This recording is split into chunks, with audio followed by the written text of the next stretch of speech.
Hello everyone, thanks so much for joining us. I'm Jared Pereira, and with me today is my friend and research partner, Yancy Layo. Today, you'll be seeing a presentation on the proposal of the valuation of high school duration and the link to objective career success. Here's our schedule for the presentation. First, I'm going to briefly go over the history of education in Ontario. Then we're going to go over research questions, our hypothesis, and of course our rationale. Following that, we're going to explain our participants and our recruitment strategy, then run through our procedure. Yancy's going to lightly touch on data collections and materials, and finally conclude with the feasibility of our study. Yancy and I are super excited to share with you our proposal, but even more excited to collaborate with all of our classmates and professors after the presentation. So please feel free to share comments, questions, or concerns at the end of the presentation, as me and Yancy will be sticking around to answer anything you guys have. Thank you again, and enjoy! This is the title page, High School Education and Objective Career Success Correlation. Part 1, Background. I'm going to quickly give a brief history of high school education in the province of Ontario, starting from the year 1921. So, from 1921 to 1984, Ontario had 13 grades as a requirement to get your high school diploma. In 1984, they began implementing what's called an Ontario Academic Credit, or what's known as an OAC. This was fully implemented by 1988, and it stuck around until 2003. To keep it basic, an OAC was an attempt at reforming education and having students have a choice in graduating in 4 years instead of 5. Most students opted to still take a grade 13, and even after its abolishment in 2003, the cultural phenomenon known as a victory lap continues to persist in the province of Ontario. So who's responsible for the abolishment and why do they want it? The Harris government of the mid-90s were the party that can be credited for the abolishment of grade 13. The Minister of Education at the time was John Snobbelan. When asked about the decision to abolish grade 13, the high school dropout was quoted with saying, "When the 4-year program is fully implemented in 2001, savings to the taxpayer will amount to some $350 million annually." So what is $350 million in 2022? That comes to about $606 million when accounting for inflation. That's 0.14% of Ontario's debt today. 19 years later, has the decision to abolish grade 13 been a success for the people of Ontario? That leads us to the next part of our presentation. Part 2, our research question. So, our question is, are people who took and completed a grade 13 education in the province of Ontario, Canada, more successful on average than those who did not elect or have the opportunity to take a grade 13? There are several reasons we believe our question is significant enough to justify research, but for the sake of time, I'm going to share just a few. During the 2022 June provincial election in Ontario, Canada, the Liberal Party of Canada proposed a campaign promise to reintroduce a grade 13 for students across the province if elected. This proposes that some of their voter bloc and policymakers within the party have vested interests with the reintroduction of a grade 13. An extensive literature review done on the topic has indicated that the abolishment of a grade 13 in the 1990s and early 2000s may have been done without a comprehensive data review. The lack of a comprehensive data review may have led to a lack of understanding about the long-term implications the removal of a grade 13 has on the impact of success for the average Ontarian. More research regarding how policy choices in public education have impacted the success of Ontarians today may provide insight into whether these changes have had a positive economical effect on the average Ontarian.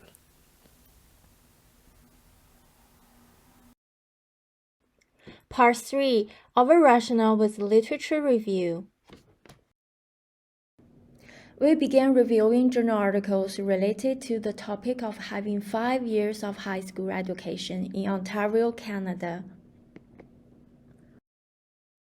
The early study regarding the topic of academic success was completed by Fleming in 1959. He conducted a province-wide research study into Ontario's grade 13 examination results and academic performance in the first year of university. The study showed two notable findings. First, the completion of grade 13 was a better predictor of academic performance in the first year of university. Secondly, grade 13 exam results were more predictive of first-year academic scores in the field of applied science or engineering fields rather than arts. A study conducted by the Ontario Institute for Studies in Education, the OEC, showed similar results. In that, grade 13 helped students better prepare for university, resulting in higher academic performance. A 1983 study by Allen et al. Proved the same findings about the correlation of academic success between grade 13 and the first year of university. Brady, in 2010, looked at the gender differences in correlating results, finding that female students attributed the completion of a grade 13 as a correlation to their academic success more often than male students. In addition, students who are majoring in science and engineering attributed and correlated a grade 13 to their success more frequently than those majoring in the arts. Brandy also pointed to three possible reasons why males were more likely to choose an additional year in high school, which are participating in extracurricular activities, yearly sports, due to lacking maturity to and readiness to process post-secondary life, and to improve academic marks. Sana and Fancy went further and looked at not only the correlation between grade 13 and academic success, but also the correlation with career success. Students who completed grade 13 were less likely to hold part-time or full-time jobs and more likely to pursue university, although the reason was unclear. Not surprisingly, this research also found evidence that those that completed grade 13 was associated with higher academic success in both high school and first year of university, and reported less likely to transfer majors in university. This study broadened views from academic success to future career success. All 5 articles discuss the advantages of grade 13 in academic success. However, only one article looked at the link to career success and beyond. It is true that academic success in post-secondary schools is an indicator of career success. Ultimately, it can only be considered a short-term goal in achieving life success. Therefore, we shift our focuses to explore further research findings on the relationship between education and success in life. Figuring out high school education and lifelong success.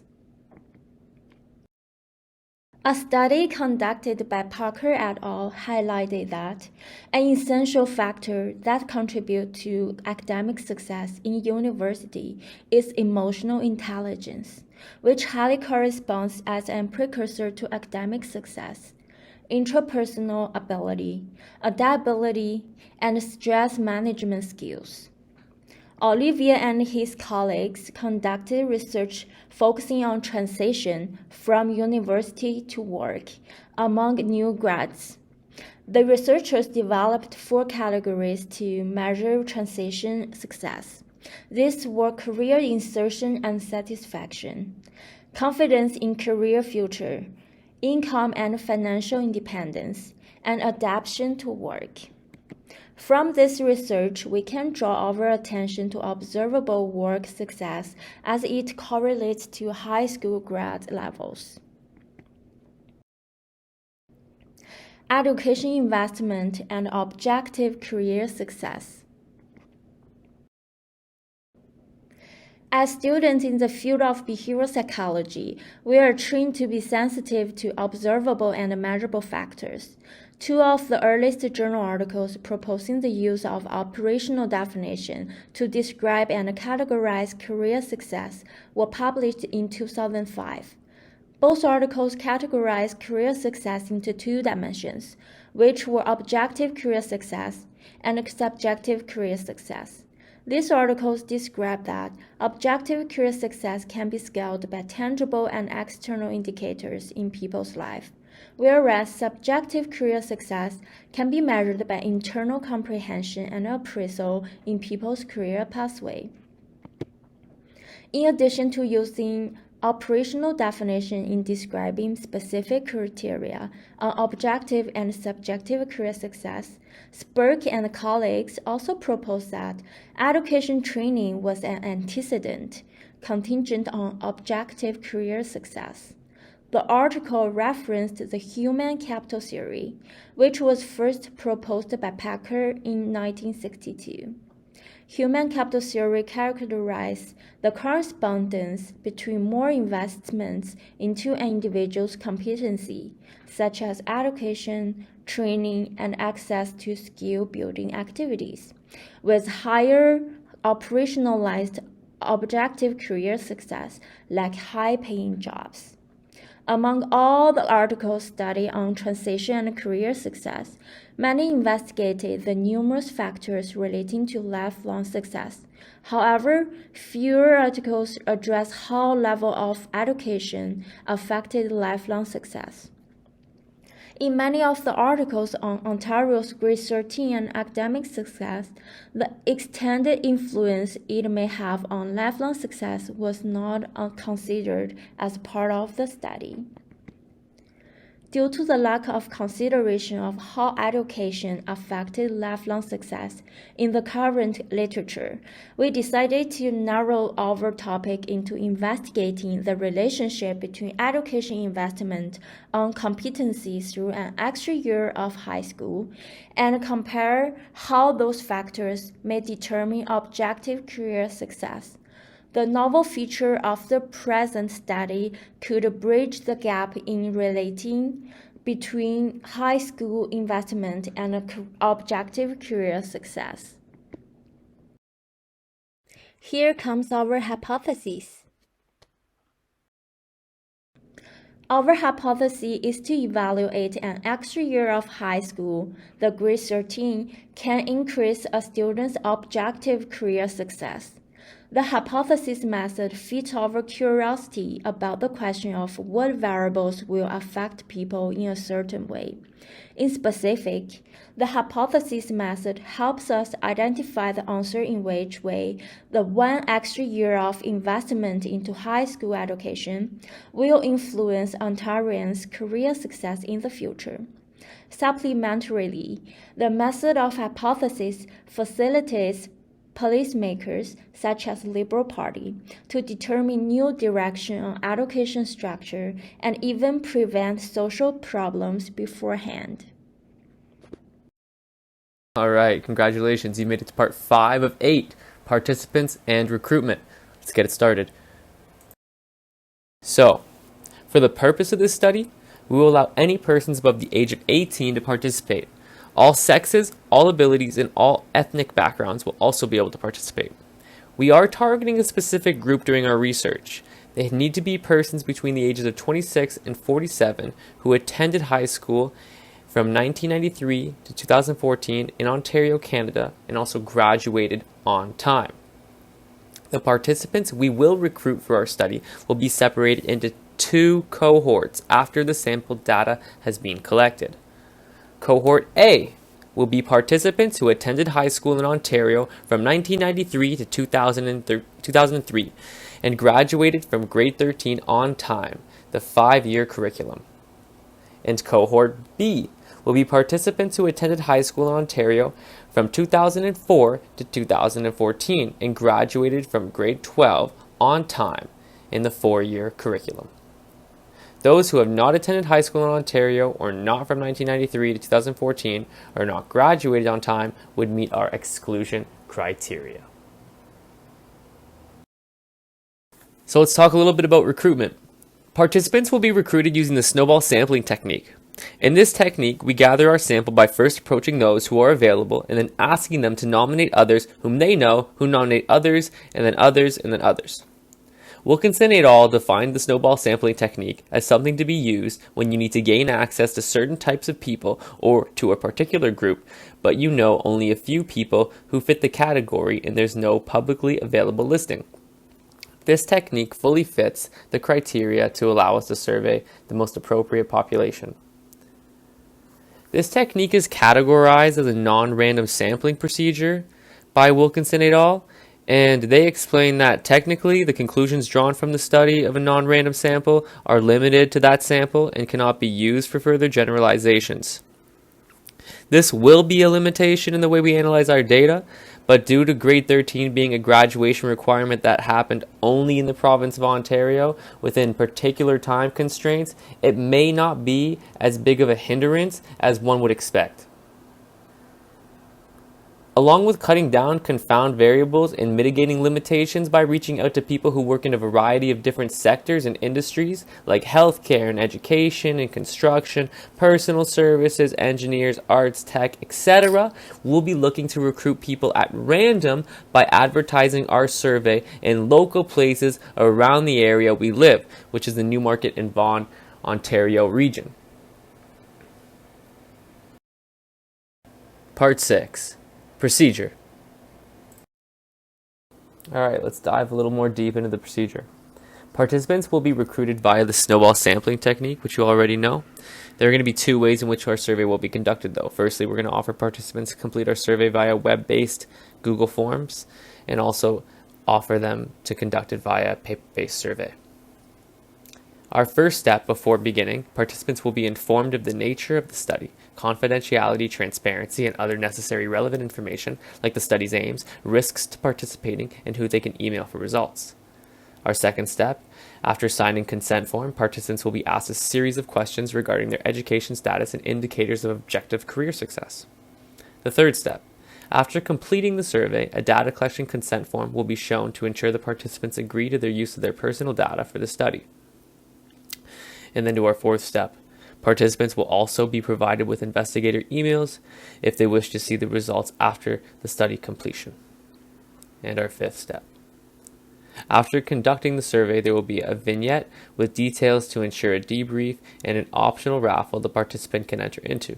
The participant will be encouraged to share the Google form to friends in the similar age range. For every additional person invited, the participant will receive an additional ticket to the raffle. After concluding that our sample size has been met, survey data will be reviewed and compiled neatly for further analysis. Part 7. The data collection material. For our materials, there are two formats of surveys: a website-based questionnaire, the Google form, and a traditional paper-based survey. Under the supervision of our supervisors at Seneca College, which are our professors, we decided to use Google Forms for its security, anonymity, and confidentiality. Google Form requires an internet connection and a computer, tablet, or smartphone device to set up and complete. Our questionnaire will be available through a text link or a QR code forwarded through email and social media websites or forum.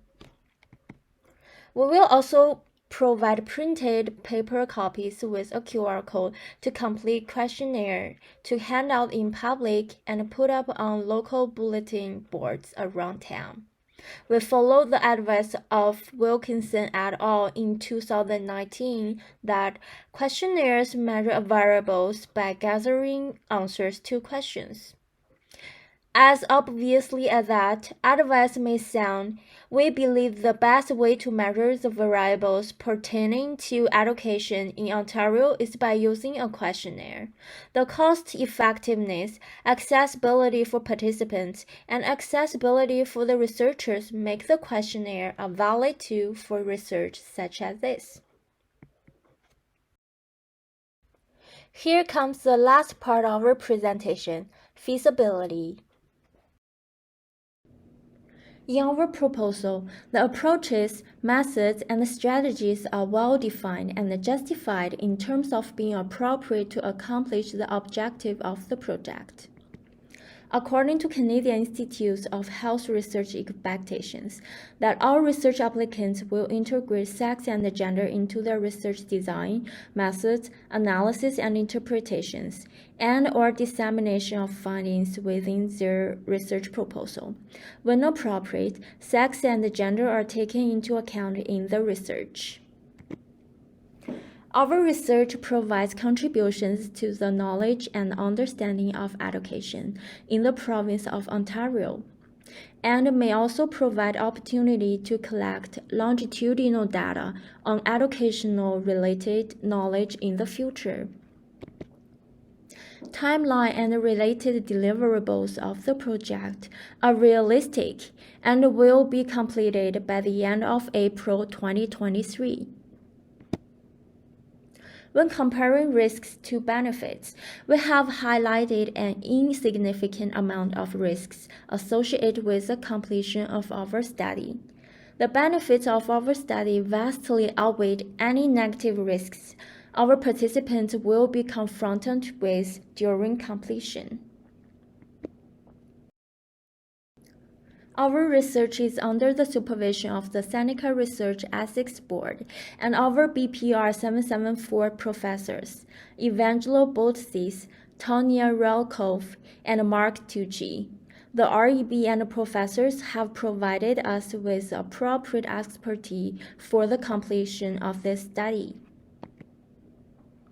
The roles and responsibility of each applicant are clearly described and linked to the objectives of the project. The level of engagement of each applicant, such as time commitment, reading level, and ease of access, are appropriate to the roles and responsibility described. Researchers are able to carry out our respective roles and achieve the proposed contributions. Lastly, researchers will adequately demonstrate productivity and the process of our research in the semester of winter 2023, such as outline the most relevant accomplishments and demonstrate our productivity. Here are our references.